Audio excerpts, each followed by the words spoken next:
Welcome into a very exciting episode of the Scene Project Sports Network. I am your host, Bubba Startz, and with me today is Coach Cody Hommedahl. Welcome to the show, brother. Thank you for having me. It's a pleasure.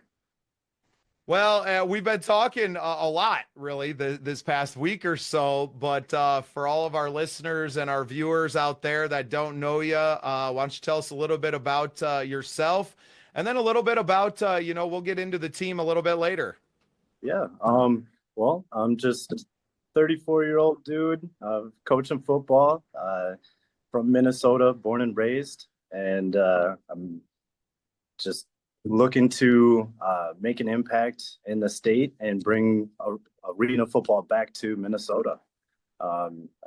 Took on the role as head coach and co-GM as the St. Paul Bears arena team, and our season starts in September, but we're already rocking and rolling, and got a lot of big things happening for us. So I'm sure it's felt like an avalanche this last month or two as it kind of, getting into the league, having to assemble a team.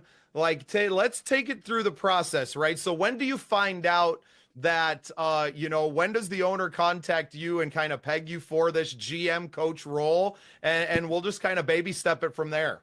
yeah, absolutely.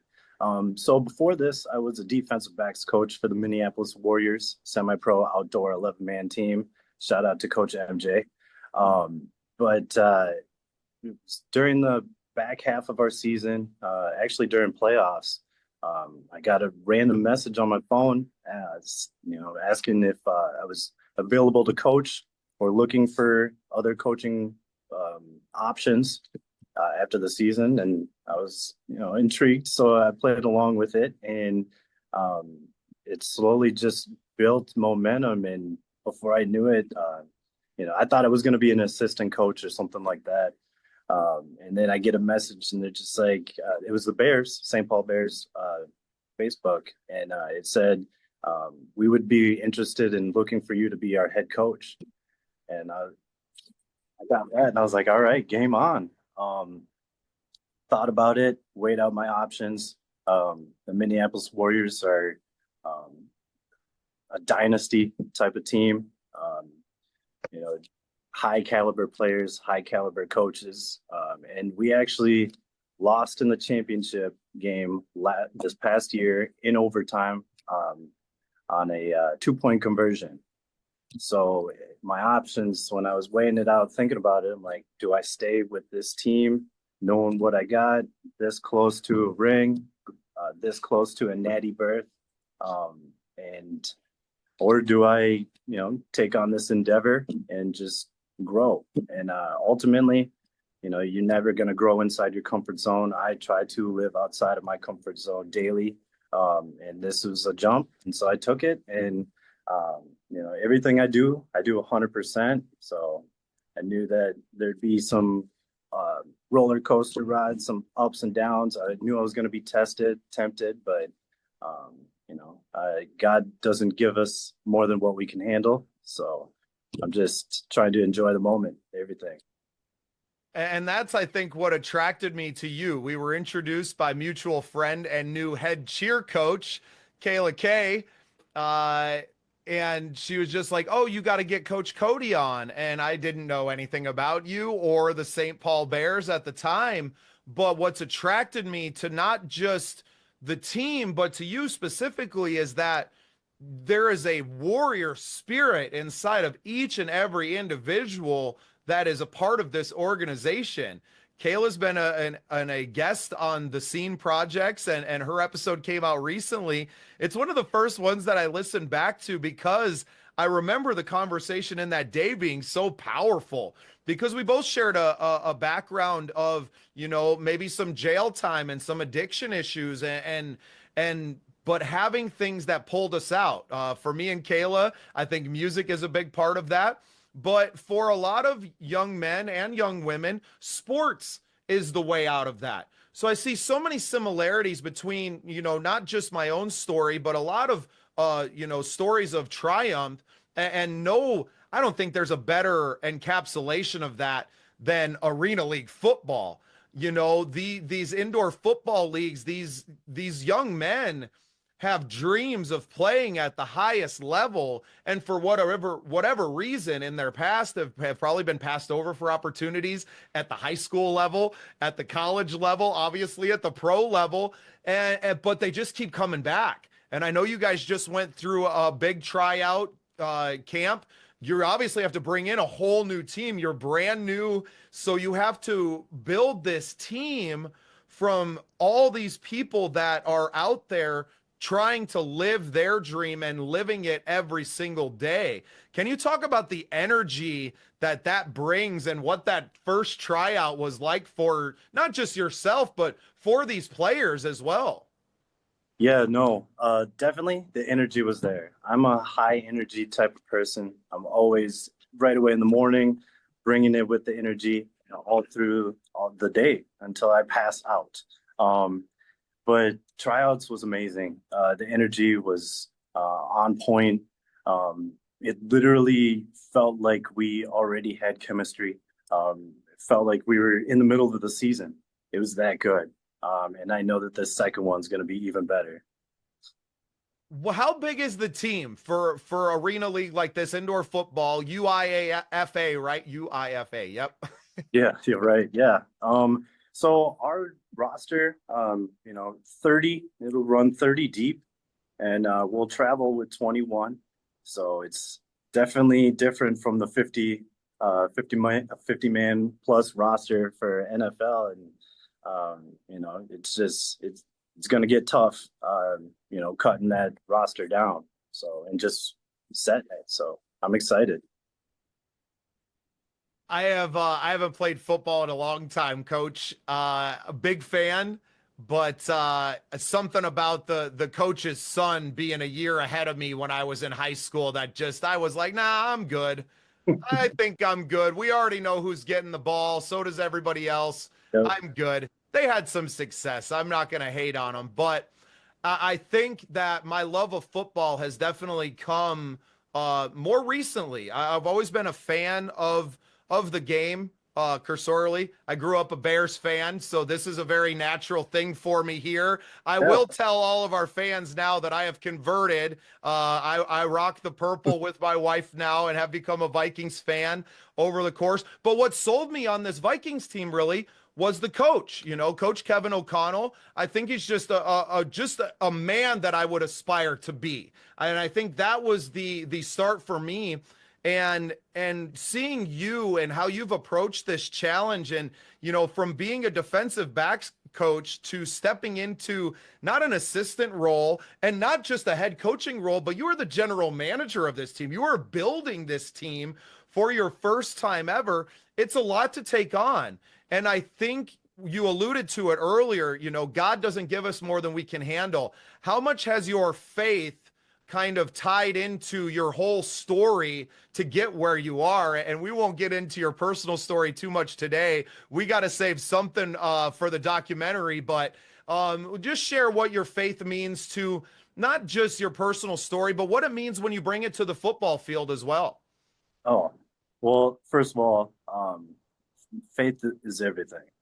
I literally, I have no worries. I know that God takes my worries and replaces them with miracles. I wake up, and part of my morning routine is a prayer. And, somewhere in that prayer, I add in, I expect miracles and I get miracles in abundance. With you, everything is possible and everything is true. And that's 100% spot on. I know that no matter what, he's with me, through the ups and the downs. And it's been amazing. Some things have been happening to the point where, there's no other explanation. I give all glory to God. Honestly, I believe my faith has just gotten so much stronger over the past few years, actually, and we will get into that and save it for the documentary, though. But just bringing it to the football field, letting these guys know, the sport. It's more than just on the field. It's off the field too. And, I got some plans for our team. So that's for sure. We got some big things going. Well, and I think God has plans for your team. The St. Paul Bears are a miracle. They're like and me knowing a little bit more, and everyone else as we continue to build this story and team up to tell this story. A little bit of inside baseball. We're going to be working real close for, well, probably the next rest of our lives. Mhm. But but there's so much to tell that you couldn't squeeze it all into one podcast, even if you tried. And what I kind of want to focus on today, because we have such a big weekend coming up here, as not just myself goes out, and for all of our listeners, my band Starts and Ends will be playing up in Minnesota this weekend at the Grand Casino. We got an opportunity to rock a battle of the bands, and you don't go to war without calling your squad. And it came to me. We had teamed up on, already talking about doing this podcast episode. But it was like, Coach, could you bring a few players? I got some free tickets to this thing, and I want to make it memorable. And what better way to do that than to show up with a bunch of guys that know what hype is? So March 29th, we're all going to be getting together at the Grand Casino there in Hinckley, Minnesota. And it's kind of a coming out party for not just my band, but also for the St. Paul Bears as you introduce yourself to the community. Can you talk about, what your team's going to bring to that event for us? Yeah. I mean, first of all, we're going to bring the hype. We're going to bring the energy. That's just who we are. And this is a huge opportunity, and I'm so grateful for it. God placed us together for a certain reason, and we're going to rock and roll with it. But yeah, no, this is an amazing opportunity to get our faces in front of the community, in front of the state. Grand Casino is a big venue. So this is going to be huge. We're extremely excited. We will be bringing some merch for the fans. So, I can't give away a lot, but it might be a couple autographed footballs, and, we'll see what goes on. There's going to be some special treats in there for sure. And Coach, I'll admit, I didn't know how big the venue was. As a musician, you kind of put in for a lot of these things, and you do so many of them that you kind of forget. And that's exactly what happened to me about 10 days ago. And I got an email that's like, congratulations, you've been selected. And I was like, what is this? I'm afraid to click the link because I think they're going to try to steal my social security number. Not that that's worth anything anyway, but, bunch of debt, right? Yeah. And I click on it. I was like, oh, this is a big deal, right? There's a pretty big cash prize at the end of this. And I wanted to win. As someone who never really won a championship in my life, I always loved team sports. I was a big baseball player, kind of got there, but not all the way. And I've always loved, because a team is a family. And it's a family that you choose, and you wake up every day. And even if you don't agree with them on every single aspect, you agree to the task at hand.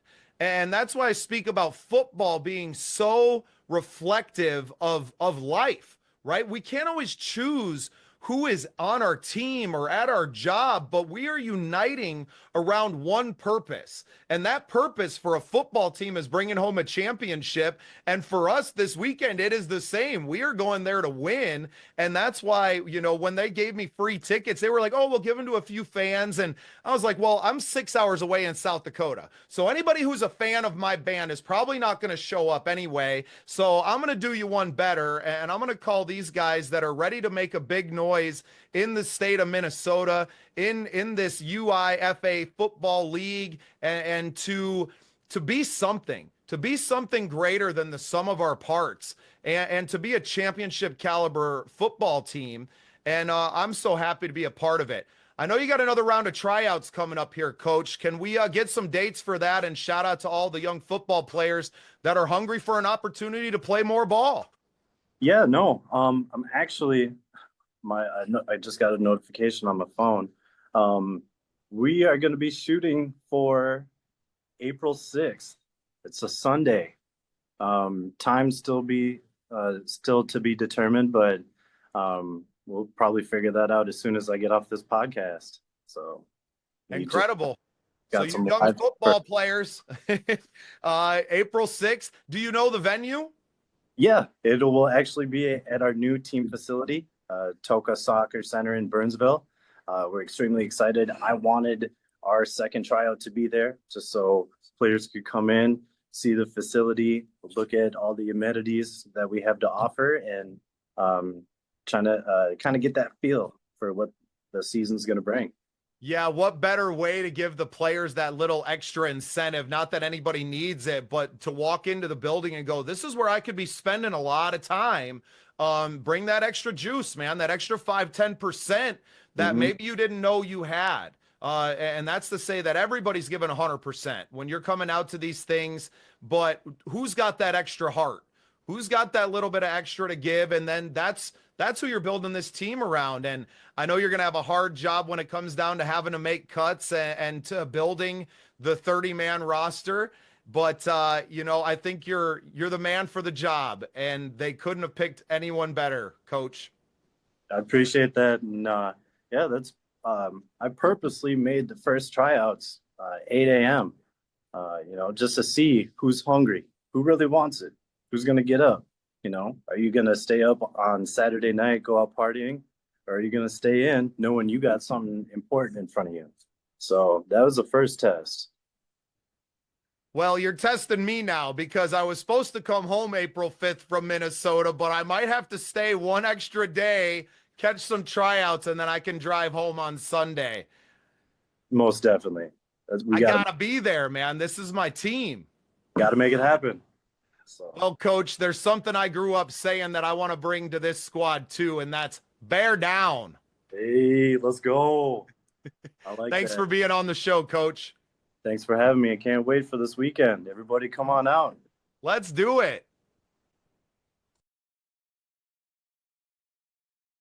My daughter's eczema was out of control. She couldn't sleep because she was scratching her whole back, her bottom, her elbows, her knees, everything was just covered. I'm pretty sure it's genetic for her, but I know that there are things in our environment that are exacerbating it or making it worse, right? It could even be things like laundry detergent, the wash she was using in the bath, lotions I was using on her. I saw my friend posting that her little one was also struggling with eczema and that she used this special lotion.